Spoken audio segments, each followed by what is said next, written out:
Growing up, I always felt like an outsider, even within my own family. My parents, Linda and Robert, were not the loving and supportive figures you'd expect. Instead, they were the source of most of my pain and suffering. From as early as I can remember, their behavior was emotionally and physically abusive. I was the eldest of three children, with two younger brothers, Jake and Tommy. My parents treated my brothers relatively better, but for reasons I could never understand, I was the constant target of their anger and frustration. My earliest memories are shrouded in fear. My parents had a cruel way of disciplining me that involved relentless yelling, harsh name-calling, and physical punishment. One incident stands out clearly.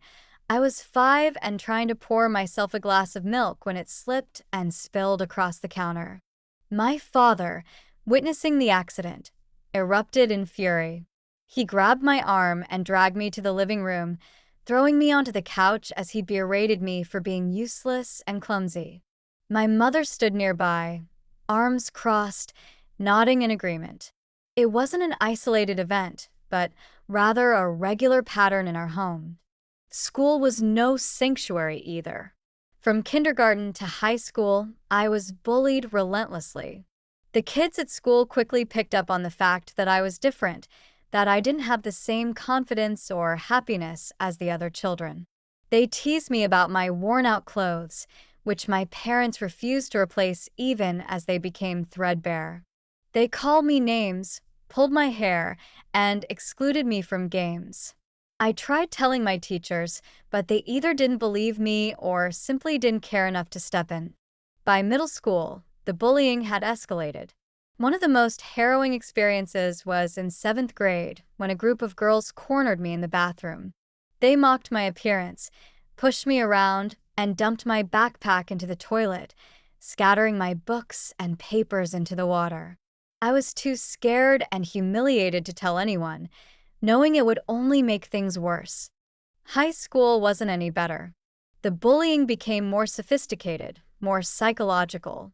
Rumors were spread, and classmates wrote hateful messages on social media. One day, I opened my locker to find a note that simply read, "Why don't you just kill yourself? No one would miss you." I carried that note around for weeks, unable to forget its cruel message, contemplating if it might be true. I felt utterly alone. Home life mirrored the torment of school. My parents' abuse didn't lessen with time. If anything, it became more severe. My father's drinking problem added a layer of unpredictability that was terrifying. One night, he came home drunk and furious, shouting at me for not having dinner ready.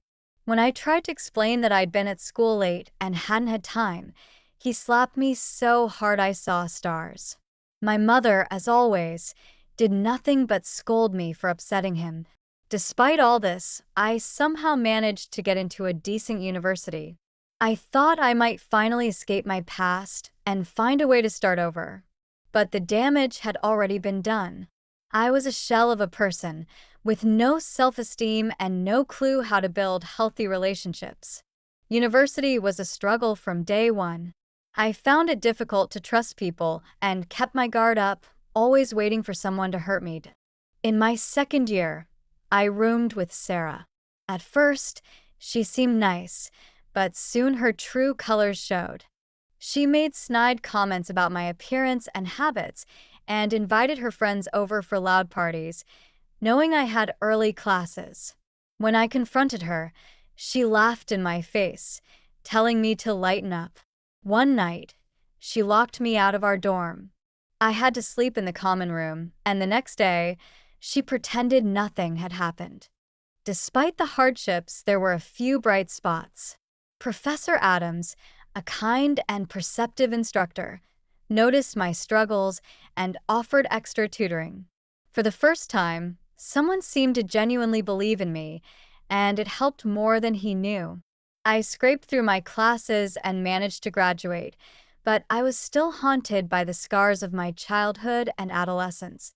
After graduation, I moved to a new city for a fresh start and got a job in marketing. But the trauma followed me.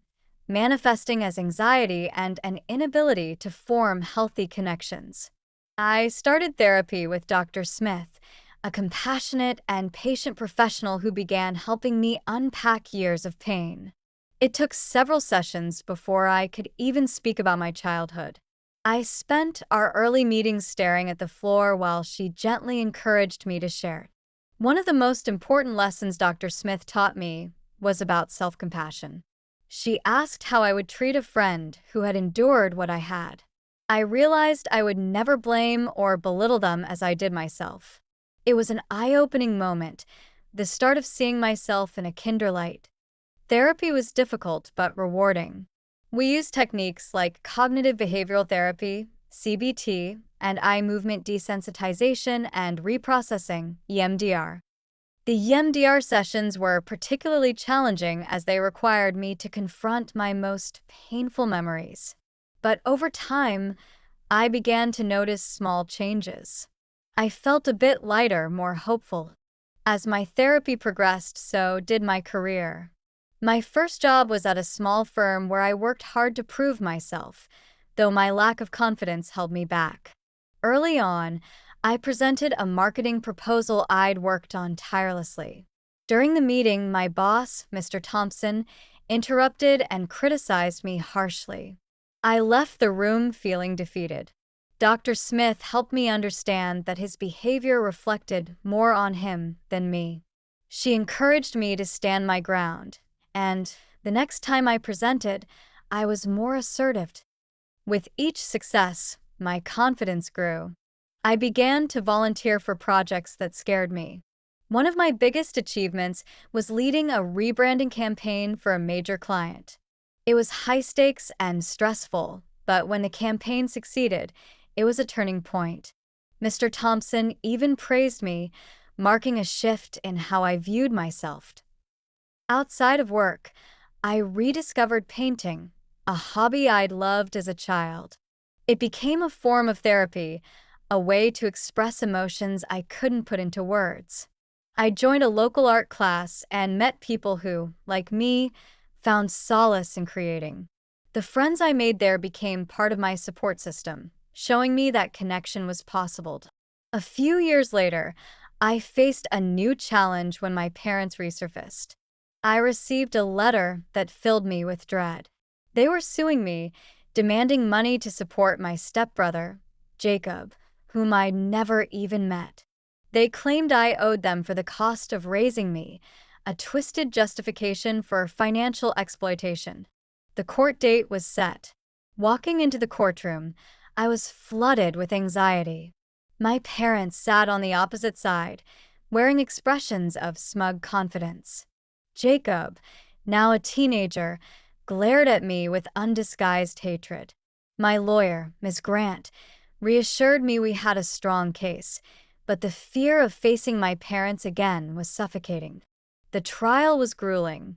Their lawyer, Mr. Edwards, portrayed my parents as noble figures who had sacrificed for my well-being.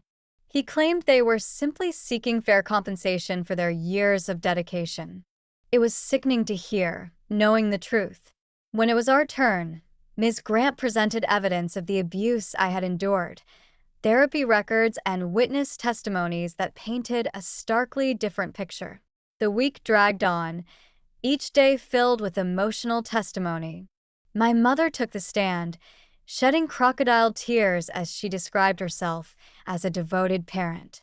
I clenched my fists, staying composed despite my anger. My father was more aggressive, shouting that I was ungrateful. The judge had to tell him to control his temper. Then Jacob took the stand, parroting their lies and accusing me of denying him opportunities. His voice dripped with venom, manipulated by parents who had poisoned him against me. Finally, it was my turn. I told the court about the years of fear and neglect, the times I'd been made to feel worthless. I spoke of the steps I'd taken to heal and how I'd built a life despite them. The jury listened closely, some looking moved,